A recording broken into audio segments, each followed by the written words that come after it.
यौम आज़ादी मुबारक हो।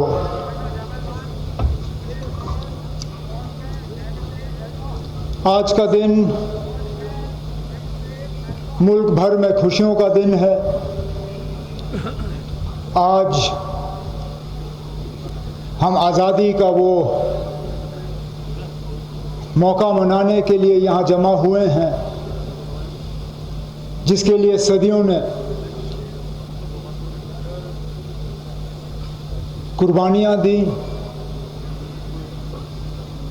लेकिन आज जहाँ एक तरफ से मुल्क भर में आज़ादी को लेके खुशी मनाई जा रही है, वहाँ हमें इस बात का भी एहसास है कि जम्मू कश्मीर में, खासकर जम्मू में, कई सारे घरों में आज मातम होगा। कल किश्तवाड़ में बादल फटने पे जो अफसोसनाक सामया पेश आया, उसमें अभी तक हमारी जानकारी के मुताबिक लगभग कोई 60 के आसपास लोग अपनी कीमती जानें गंवा चुके हैं, 100 से ज़्यादा ज़ख्मी हैं और कई सारे लापता हैं जिनकी अभी पूरी तादाद हमारे सामने है नहीं। मैं अपने तरफ से उन तमाम घरों को जिनके आज प्यारे लोग उनके बीच में से छीने गए, उन्हें ताज़ियत का इजहार करता हूँ। उसके साथ साथ वो लोग जो ज़ख्मी हुए उनके लिए दुआ करता हूँ कि वो जल्द से जल्द पूरी तरह से सेहतियाब हों।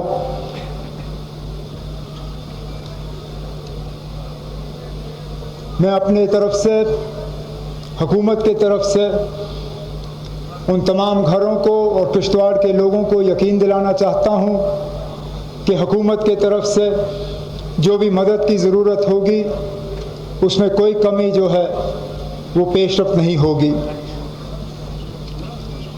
आगे आने वाले दिनों में हमें तय करना होगा कि आखिरकार ये हुआ क्यों। कहीं लापरवाही तो नहीं हुई, क्योंकि मौसम के बारे में हमें पहले से ही खबर थी। तो क्या हम हुकूमत के तरफ से, इंतज़ामिया के तरफ से और इक़दामात उठा सकते थे या और कदम ले सकते थे जिससे कि ये कीमती जानें बचाई जा सकती थी। आने वाले दिनों में भी इस पे शायद हमें जवाबदेह अपने आप को बनाना होगा। मेरे लिए आज की ये तकरीर अपने आप में बहुत मायने रखती है। 6 साल से ज़्यादा अरसा बीत चुका है जबकि जम्मू कश्मीर के लोगों ने अपने चुने हुए नुमाइंदे को यहाँ से तकरीर करते हुए सुना है। मुझे खुद 11 साल हो गए जबकि मैंने यहाँ इससे पहले जम्मू कश्मीर के लोगों को यहाँ इस स्टेज से जो है खिताब किया। इन 10-11 सालों में बहुत कुछ बदला। जहाँ पिछली बार जब मैं यहाँ खड़ा था तो जम्मू कश्मीर रियासत का वज़ीर आला था। इस मुल्क में हमारी अपनी एक पहचान थी, हमारा एक खसूसी दर्जा था, हमारा अपना झंडा था, हमारा अपना आईन था।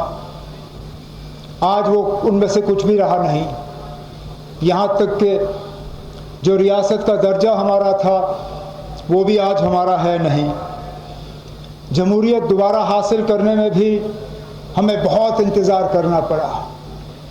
इतना इंतज़ार क्यों कराया गया उसका भी अभी तक हमें सही माने में जवाब मिला नहीं। लेकिन चलिए, देर आए दुरुस्त आए। आज कम से कम जम्मू कश्मीर में लोगों की अपनी हुकूमत है जिसमें लोगों ने बढ़ चढ़ के उस हुकूमत को कायम करने में अपना रोल अदा किया। सच माने तो मैं खुद अपने आप इस सोच में लगा रहा कि ये 15 अगस्त की तकरीर मेरी कैसी होगी, मैं किस अंदाज में जम्मू कश्मीर के लोगों से बात करूंगा, क्या माहौल होगा, क्या अल्फाज इस्तेमाल किए जाएंगे। एक चीज़ तो मैं जानता था कि शायद वो रूटीन तकरीर, वो नॉर्मल तकरीर, उसकी गुंजाइश कम ही नज़र आ रही थी। हुकूमत की दी हुई लिखी हुई तकरीर पढ़ने का मेरा इरादा था नहीं, क्योंकि अगर मैं वो पढ़ता तो शायद जम्मू कश्मीर के लोगों को लगता कि सारा कुछ ठीक है, कि यहाँ बदलाव की कोई ज़रूरत नहीं, लोग अपनी जगह मुतमईन हैं, लोग अपनी जगह खुश हैं और लोगों को कोई आने वाले दिनों में कोई बदलाव चाहिए नहीं।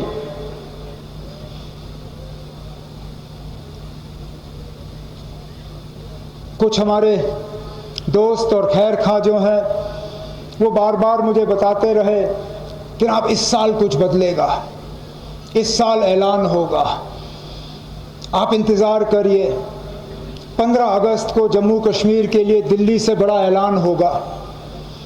हालांकि हकीकत ये है कि ज़्यादा उम्मीद थी नहीं, लेकिन सच्चाई ये भी है कि जब बार बार कोई इंसान कोई चीज़ सुनता है तो कहीं ना कहीं दिल के एक छोटे से कोने में एक बात जाके बस जाती है।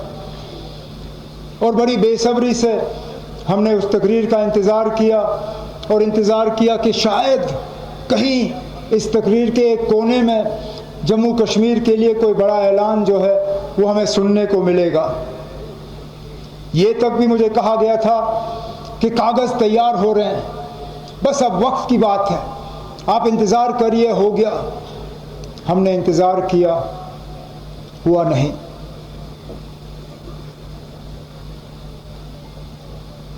जहां मैं बार बार रोशनी की किरण की बात करता था, सच्चाई ये है कि उस रोशनी की किरण में थोड़ी सी अब कमी नज़र आनी शुरू हो गई है।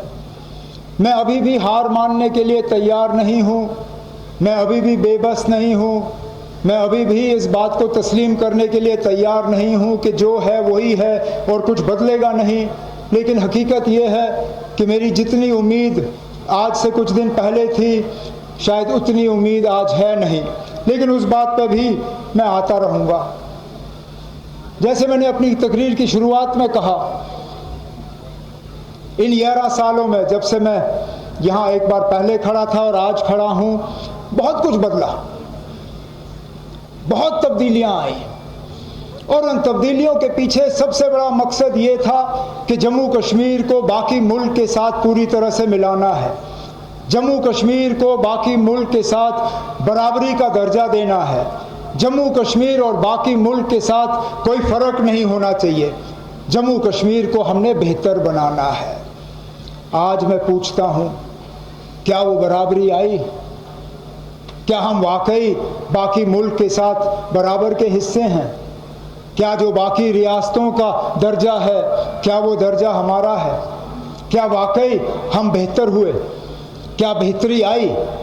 अगर वाकई इन सवालों का जवाब हाँ है तो मैं कुछ नहीं कहूँगा, लेकिन अगर इनमें से एक भी सवाल का जवाब ना है तो मुझे बताएं ना, क्या कसूर था हमारा, क्या किया हमने कि हम आज इन हालात में अपने आप को पाते हैं।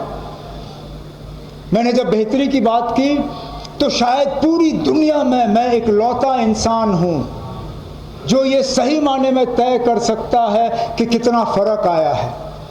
जैसे मैंने आपसे कहा, इससे पहले जब मैंने यहाँ इस स्टेज से आप सबों को खिताब किया, मैं जम्मू कश्मीर रियासत का वज़ीर आला था। 6 साल मैं रियासत का वज़ीर आला बना रहा। आज मैं जम्मू कश्मीर यूनियन टेरिटरी का वज़ीर आला हूँ। मैं जानता हूँ कितना फ़र्क है एक रियासत और एक यूनियन टेरिटरी में। मैं तो ये कहता हूँ कि यूनियन टेरिटरी चीफ मिनिस्टरशिप मैं किसी पे ना सोचूं, मैं चाहता हूँ कि किसी को भी ये हासिल ना हो कि वो यूटी विद असेंबली का जो है वज़ीर आला बने, क्योंकि इसमें परेशानियाँ और तकलीफ़ों के अलावा बहुत कम नज़र आता है। मैंने बार बार कहा है कि यहाँ पे ये जो है ये सिस्टम गवर्नेंस का, ये जो तरीक़ेकार अपनाया गया है गवर्नेंस का, ये कामयाबी के लिए नहीं है, ये नाकामयाबी के लिए है। It is a system that कागज़ पे ये बहुत अच्छा लगता है, लेकिन हकीकत में, असलियत में इसको जो है इसके बारे में जितना कम कहा जाए उतना बेहतर है। मैं जानता था ये मुश्किल होगा। मेरी तकरीर के बाद कुछ लोग शायद कहेंगे फिर आप आए क्यों? मेरी आंखें बंद नहीं थीं। मुझे मालूम था कि ये हुकूमत जो है ये यूटी में बननी है। मुझे मालूम था कि ये इलेक्शन यूनियन टेरिटरी के इलेक्शन होंगे। मुझे पता था कि कुछ अरसे के लिए मुझे जम्मू कश्मीर का वज़ीर आला यूनियन टेरिटरी के हिसाब से रखना होगा बनिस्बत के रियासत के, लेकिन इतना मुश्किल होगा ये मुझे अंदाज़ा नहीं था। मुझे इस बात का अंदाज़ा नहीं था कि कैबिनेट के फैसले जो हैं कैबिनेट के मंजूरी के बिना तब्दील करने की कोशिश की जाएगी। मुझे इस बात का पता नहीं था कि कैबिनेट के फैसले जो हैं उनको रोक दिए जाएंगे, उन पे मंजूरी नहीं होगी, उनको कहीं डब्बे में बंद किया जाएगा और भुला दिया जाएगा। मुझे कम से कम इस बात का एहसास नहीं था।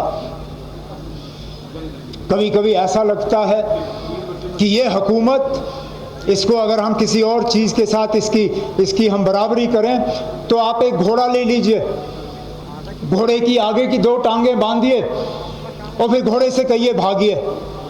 वो घोड़ा चल पाएगा, यहाँ से वहाँ तक पहुँच पाएगा, लेकिन पहुँचने में बहुत तकलीफ़ का सामना करना पड़ेगा, बहुत मुश्किल से पहुँचेगा। और जिस तेज़ी और जिस रफ्तार से वो घोड़ा पहुँचना चाहेगा, जिस तेज़ी और जिस रफ्तार से वो घोड़ा पहुँच सकेगा, वो घोड़ा पहुँच नहीं पाएगा। हमारी भी यही हालत है। हमें हुकूमत दी गई है, हुकूमत में इख्तियारात हैं, लेकिन कहीं ना कहीं हमारे हाथ जो है हमारे पीठ पीछे बांधे गए हैं। लेकिन इसके बावजूद अगर मैं ये कहूँ कि हमने कुछ नहीं किया, गलत होगा। अगर कोई ये कहे कि ये 10 महीने हमने ज़ाया किए, गलत होगा।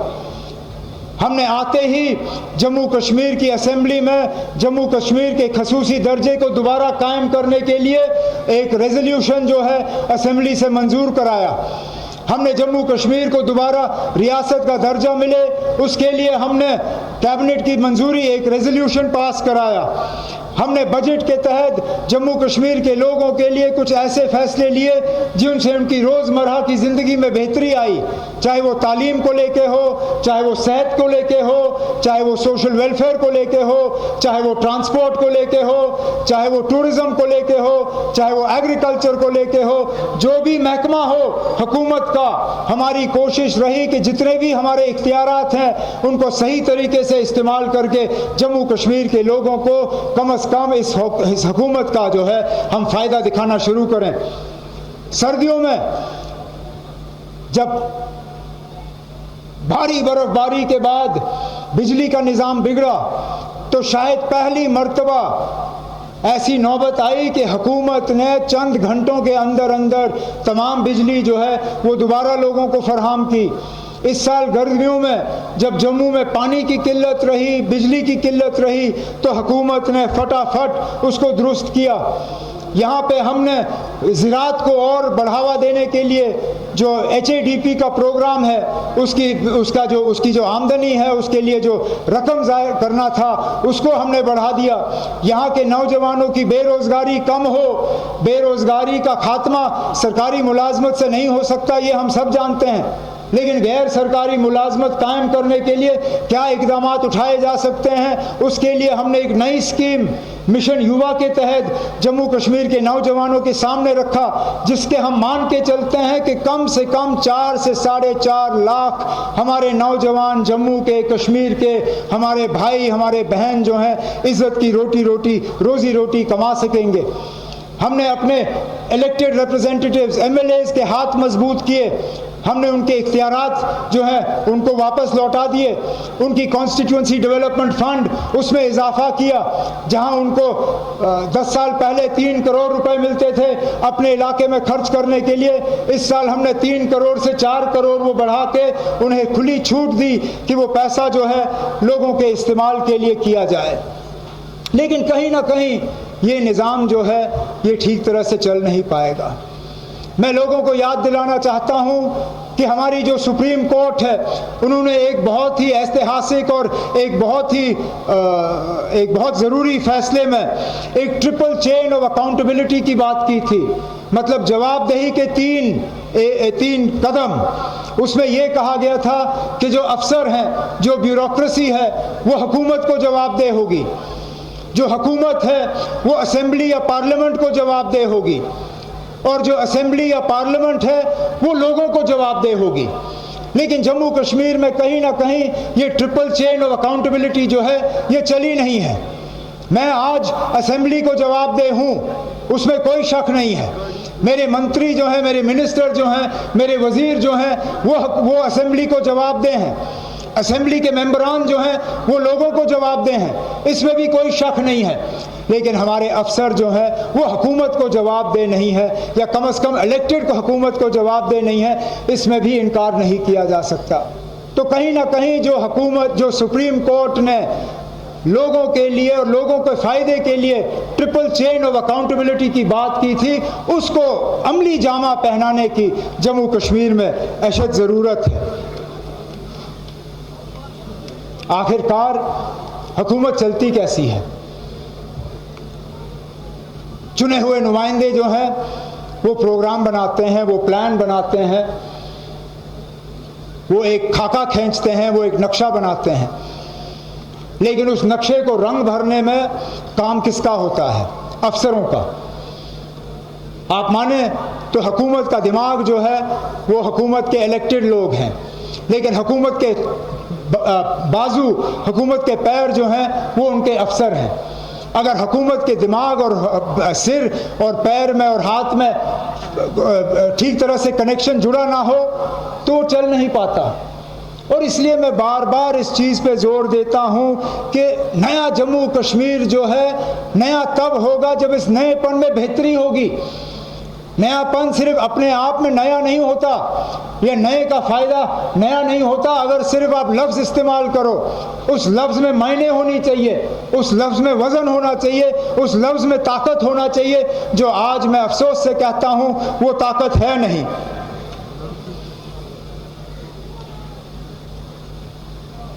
क्या हमें रियासत बनने का हक नहीं है? क्या हमें दोबारा रियासत बनाने का वादा हमसे किया नहीं गया है? किया गया है। और इसलिए मुझे बेहद अफसोस है जो कल हमने सुप्रीम कोर्ट में कुछ बातें सुनी, जहां अफसोस से कहना पड़ता है, ये कहा गया कि पहलगाम को भी नज़रअंदाज नहीं किया जा सकता है जब स्टेटहुड की बात आ जाती है, जब जम्मू कश्मीर को दोबारा रियासत बनाने की बात आ जाती है।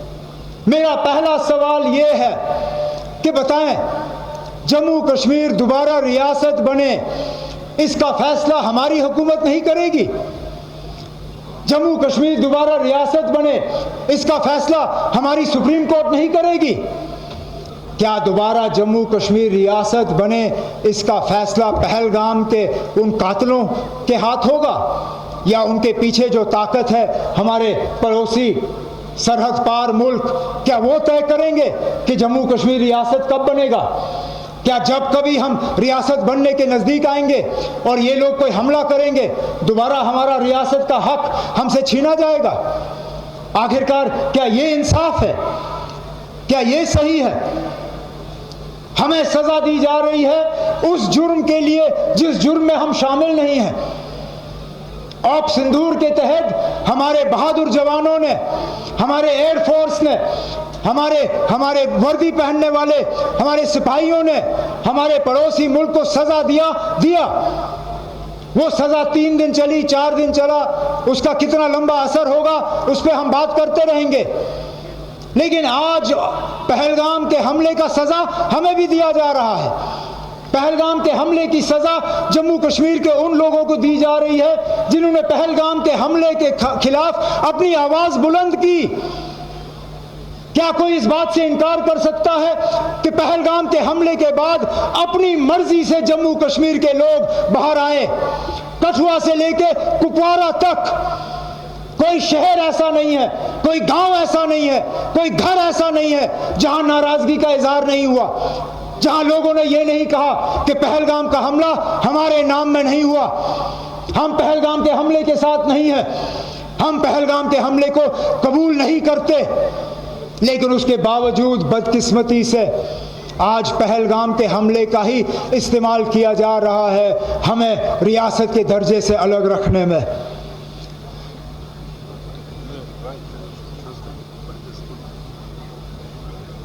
कहने के लिए तो मैं ये भी कह सकता हूं कि पहलगाम के हमले का कसूर इलेक्टेड हुकूमत का नहीं है। याद रखिए, जो इससे पहले इलेक्टेड हुकूमतें थीं, चाहे वो मेरी हुकूमत या मेरी हुकूमत से पहले, हमने इस तरह के हालात बनने नहीं दिए। लगातार जब मैं यहां इस स्टेज से खड़े होकर जम्मू कश्मीर की आवाम से बात करता था तो मैं दावे से कहता था कि हर साल मिलिटेंसी के हमलों में कमी आ रही है, हर साल हमारे बहादुर फौजियों की कुर्बानियां जो हैं, उनसे जो हम कीमती जानों की कुर्बानी मांगते हैं, उसमें कमी आ रही है। हर साल जो इलाका मिलिटेंसी के लपेट में घेरा हुआ था, उसमें हम कमी लाते थे। आज हमसे कहा जाता है कि इलेक्टेड हुकूमत पे यहाँ की भागदौड़ को पूरी तरह से संभालने का भरोसा नहीं किया जा सकता।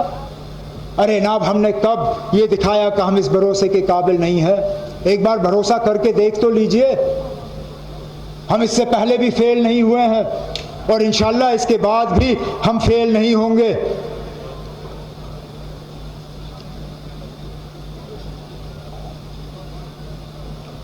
मैं रियासत पे इसलिए जोर दे रहा हूं क्योंकि जम्मू कश्मीर के मुस्तकबिल को बदलने का पहला कदम वो है, और इसलिए मैं बोलता रहूंगा क्योंकि ये मेरे घर की बात नहीं है, ये मेरे ज़ात की बात नहीं है, ये सिर्फ हुकूमत में मेरे साथियों की बात नहीं है, ये सिर्फ चुने हुए नुमाइंदों की बात नहीं है, ये पूरे जम्मू कश्मीर आवाम की बात है।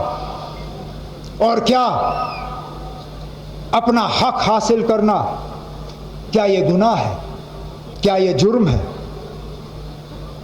मैंने हुकूमत संभालते ही एक तरफ से खतरा मोल लिया। मैंने दो चीजों पे जोर दिया। मैंने ये कहा कि जम्मू कश्मीर को जो भी मिलेगा हिंदुस्तान की जमहूरियत और हिंदुस्तान के आईन के तहत मिलेगा, और उसके साथ साथ मैंने इस चीज पे जोर दिया, मैंने कहा कि जम्मू कश्मीर को मरकज के साथ लड़ने में कोई फायदा नहीं होगा। हम अगर कुछ हासिल करेंगे तो मरकज के साथ अच्छे ताल्लुकात कायम करके हासिल करेंगे। मुझे इसके लिए ताने सुनने पड़े, मेरा इसके लिए मजाक उड़ाया गया, यहां तक कि मैं मान के चलता हूं कि कुछ हद तक मुझे सियासी इसका खमियाजा भी भुगतना पड़ रहा है, लेकिन वो कीमत मैं अदा करने के लिए तैयार हूं क्योंकि मैं दिल से मानता हूं कि वाकई जो मैं कह रहा हूं सही कह रहा हूं। लेकिन ताली दो हाथ से बजती है, एक हाथ से नहीं।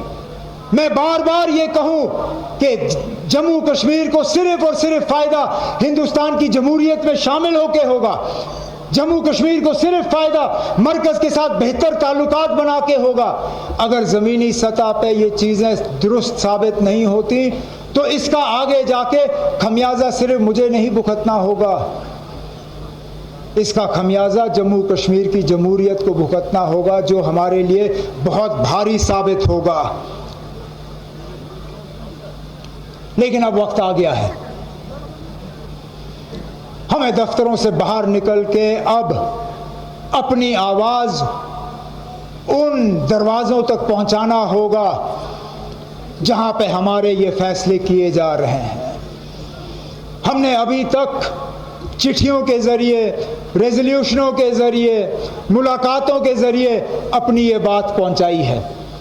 अब हम अपनी बात जो है जम्मू कश्मीर के हर गांव से दिल्ली तक ये आवाज़ हम पहुंचाने जा रहे हैं। मेरा आज इरादा है, सुप्रीम कोर्ट ने हमें 8 हफ्ते दिए हैं। सुप्रीम कोर्ट ने कहा है कि 8 हफ्ते के अंदर, 8 हफ्तों के बाद जो है वो दोबारा इस मामले पर सुनवाई करेंगे।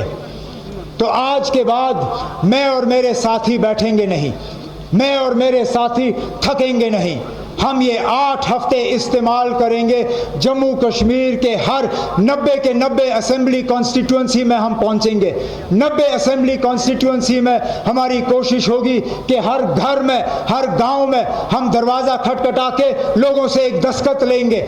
जो दस्तखत नहीं कर सकेंगे उनसे हम अंगूठे की निशानी मांगेंगे और उनसे हम एक ही सवाल पूछेंगे, क्या आपको दोबारा जम्मू कश्मीर को रियासत का दर्जा दिलवाना है या नहीं? या तो मैं सही हूँगा या मैं गलत हूँगा। अगर इस कागज़ को दस्तखत करने के लिए तैयार नहीं है तो मैं अपनी हार कबूल करके मानूंगा कि जम्मू कश्मीर इन हालात से मुतमईन है, जम्मू कश्मीर के लोग इन हालात से खुश हैं। लेकिन मेरा दिल कहता है कि इन 8 हफ्तों में हम लाखों की तादाद में दस्तखत इकट्ठे करके मरकज़ की हुकूमत के हवाले और सुप्रीम कोर्ट में जजों के हवाले करके जम्मू कश्मीर के लोगों की दिलों की आवाज़ जो है उन दरवाज़ों तक पहुंचा के वहाँ से हम इंसाफ हासिल करके ही इंशाअल्लाह आराम करेंगे। लेकिन तब तक जब तक कि जम्मू कश्मीर को दोबारा इंसाफ नहीं मिलता, हमें अपनी कोशिशें और अपने इरादे इस मुल्क को उस मुकाम तक पहुंचाने के लिए ज़िंदा रखने होंगे जिस मुल्क की एक उम्मीद लगाए हुए उन लोगों ने ज़िंदगी और अपनी जान कुर्बान की जिन्होंने हमें ये आज़ादी दिलवाई। चाहे वो महात्मा गांधी हो, चाहे वो पंडित जवाहरलाल नेहरू हो, चाहे वो सरदार पटेल हो, चाहे वो मौलाना आज़ाद हो, चाहे वो सुभाष चंद्र बोस हो, चाहे वो हज़ारों और हो जिनके नाम तक हम नहीं जानते, लेकिन जिन्होंने इस मुल्क को आज़ाद करने के लिए अपनी ज़िंदगी कुर्बान की। हमें उस हिंदुस्तान को हासिल करना है जिस हिंदुस्तान के लिए उन्होंने वो अपनी जान की कुर्बानी दी। हमें वो हिंदुस्तान हासिल करना है जिसमें सबको बराबरी का हक है। हमें वो हिंदुस्तान हासिल करना है जिसमें भाईचारा जो है वो बुलंद रहे। हमें वो मुल्क हासिल करना है जिसमें हर किसी को इस मुल्क के तरक्की में शामिल होने का बराबर का हिस्सा जो है वो मिले और हासिल और शामिल होने में बराबर का जो है हक हो। और हमें वो हिंदुस्तान, वो मुल्क कायम करना है जो अपने आप में खुद कफील हो, मजबूत हो, ताकतवर हो और किसी का डर ना हो। इस उम्मीद के साथ कि वो मुल्क कायम हो और उस मुल्क में जम्मू कश्मीर को अपना दर्जा जो है दोबारा वापस मिले, मैं एक बार फिर आप सबको इस मौके पे, आज़ादी के इस मौके पे आप सबको मुबारक करते हुए आपसे अब इजाज़त चाहता हूँ। बहुत बहुत शुक्रिया। जय हिंद, जय जम्मू कश्मीर।